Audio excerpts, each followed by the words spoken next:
I got my first salary as a doctor. All right, so आज हम लोग का OT डे है।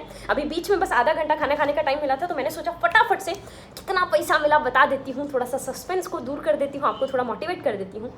तो आपने सुना होगा कि MBBS जो होती है वो 5.5 साल की होती है, जिसके अंदर पहले 4.5 साल हमको पढ़ाई करनी होती है, यानी first year, second year, third year part 1 and third year part 2, third year final year कह दो।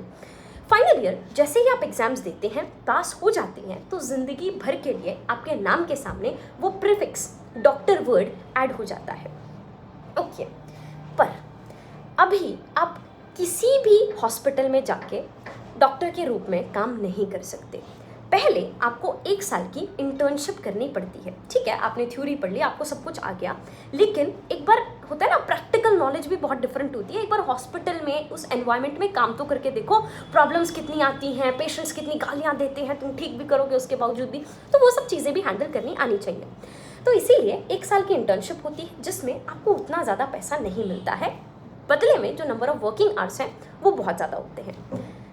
ठीक है, तो right now I am working as an intern doctor. My internship started on May 2nd and 2024. Starting में उन्होंने बोला अपने documents दे दो, बैंक अकाउंट दे दो, सब कुछ दे दो, लेकिन 200 बच्चे हैं बैच में, तो तुमको पता ही है कोई ना कोई कुछ ना कुछ गड़बड़ करेगा। तो लास्ट ईयर हम लोगों का पैसा, लास्ट मंथ हम लोग का सैलरी जो है वो नहीं आ पाई। फाइनली जाके सबके सब कुछ जमा हो गया एंड डॉक्टर्स डे पे 1 जुलाई हमको हमारी 2 महीने की सैलरी एक साथ मिली, जो है ₹30,945, यानी ऑलमोस्ट 31,000 रुपीज़, जो स्ट्रेट मेरे अकाउंट में आए हैं। टैक्स वैक्स कुछ कटा होगा पता नहीं, उसके बाद इतना पैसा तो मेरे अकाउंट में आया 1 महीने का, प्लस एक और महीने का साथ आया, क्योंकि मुझे 2 महीने हो चुके हैं एज अ डॉक्टर काम करते हुए।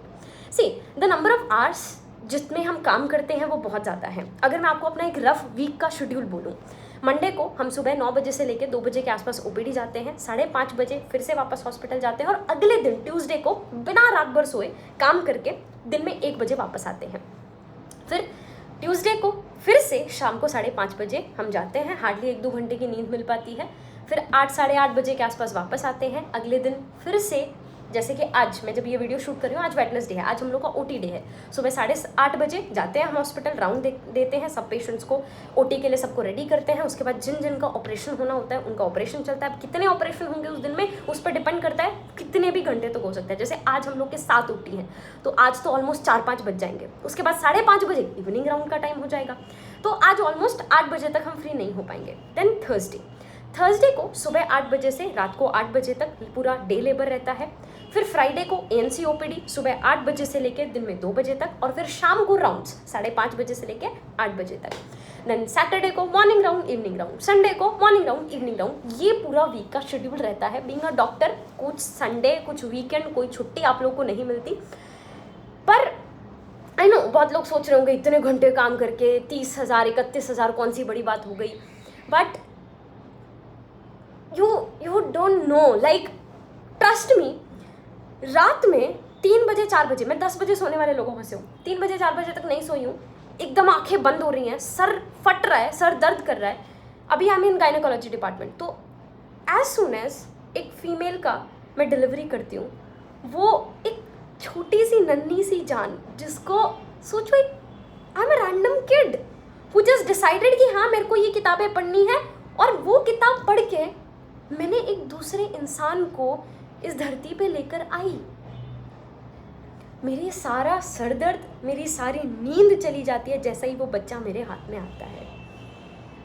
सिर्फ ये डिपार्टमेंट में नहीं, दूसरे डिपार्टमेंट में रात में इमरजेंसी आती है, जैसे आप उसको स्टिचेस देते हो, आप उसकी जान बचाते हो, वो लोग जब हाथ जोड़ते हैं कि थैंक यू सो मच, आपकी वजह से हमारे भाई की, बहन की, माँ की, पापा की जान बच गई, everything will be worth it उस पर्टिकुलर मोमेंट के ऊपर।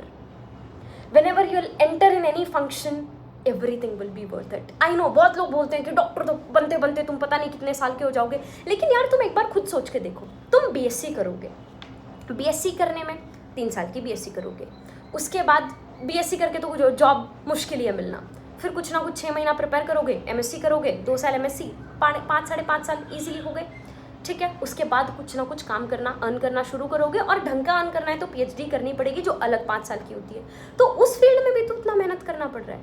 एमबीबीएस में मैंने 4.5 साल पढ़ाई करी, उसके बाद I am 23 year old right now and I am earning enough. ठीक है, मैं यूट्यूब से, इंस्टाग्राम से बहुत टाइम से अर्न कर रही हूँ, बट अगर मैं सिर्फ एक डॉक्टर होती तो आई एम अर्निंग इतना कि मैं अपना एक महीना 31,000 में बहुत अच्छे से गुजार सकती हूँ। मेरे को अब मेरी फैमिली के ऊपर डिपेंड होने की बिल्कुल भी ज़रूरत नहीं है, राइट। इसके बाद मान लो मेरे को एमबीबीएस के बाद पीजी करनी है, तो हम पीजी कर सकते हैं। जैसे आपने सुना होगा डर्मेटोलॉजिस्ट, गायनोकोलॉजिस्ट, वो सब पीजी करने के बाद बनते हैं। या फिर I can also work as a general practitioner, और एक जनरल प्रैक्टिशनर की सैलरी भी 70,000 से 1 लाख के आसपास होती है। तो अब जैसे ही मैं मेडिकल कॉलेज में जिस दिन घुसी थी, उसके बाद से ही 70-80 हज़ार की जॉब तो मेरी कहीं नहीं गई थी। अब मुझे डिपेंड करता है, ज़रूरी नहीं है कि पीजी हर किसी को ही करनी पड़ेगी। अगर मुझे चाहिए मेरी सैलरी और बढ़ जाए, जैसे पीजी 3 साल की करने के बाद आप 1.5-2 लाख इजीली कमा सकते हो, and sky is the limit. उसके बाद तो जितना अच्छा तुम होते जाओगे, जितना तुम्हारा एक्सपीरियंस होता जाएगा, उतना ज़्यादा तुम कमाते जाओगे।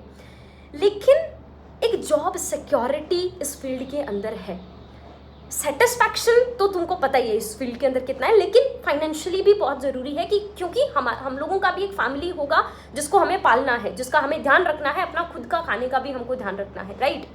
बट वो सब चीज़ें भी इस फील्ड में बहुत हैं। मैं हमेशा बोलती हूँ, तुम डॉक्टर बन के पहाड़ पे भी अगर अपना हॉस्पिटल खोल लोगे ना, सिर्फ एमबीबीएस, तब भी भूखे तो तुम नहीं मरोगे, अपनी ज़िंदगी अच्छी खासी काट जाओगे। और ऐसी चीज़, ऐसा वर्ड के नाम के सामने तुम्हारा ऐसा चीज़ लग जाएगा जिसको ज़िंदगी भर तुमसे कोई नहीं छीन पाएगा। आई नो बहुत बार तुमको गिव अप करने का मन करता होगा, बहुत बार ये सब चीज़ें बुरी लगती होंगी, क्या यार क्या पढ़ रहे हैं, बाकी लोग एंजॉय कर रहे हैं सब कुछ, ये सब। बट ट्रस्ट मी, मैं वैसी ही फैमिली से आती हूँ जैसी फैमिली से शायद तुम हो। एंड आज 3 साल का वो नीट का प्रिपरेशन और 4.5 साल की एमबीबीएस के बाद, आज जब पहली बार एज अ डॉक्टर मैंने अपना मतलब पहला सैलरी देखा, not just me, even my parents are so emotional and I just so happy. Now when I look back, everything was worth it, everything. Just work hard for it, mediocre बन के मत रहो, या तो best या फिर छोड़ दो, सिंपल। बोलते हैं ना, या तो जान लगा दो या फिर जाने दो, तुम लोगों का डिसीजन है।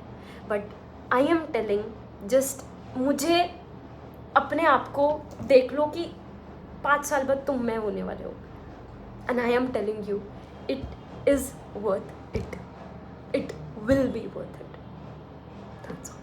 Thank you so much.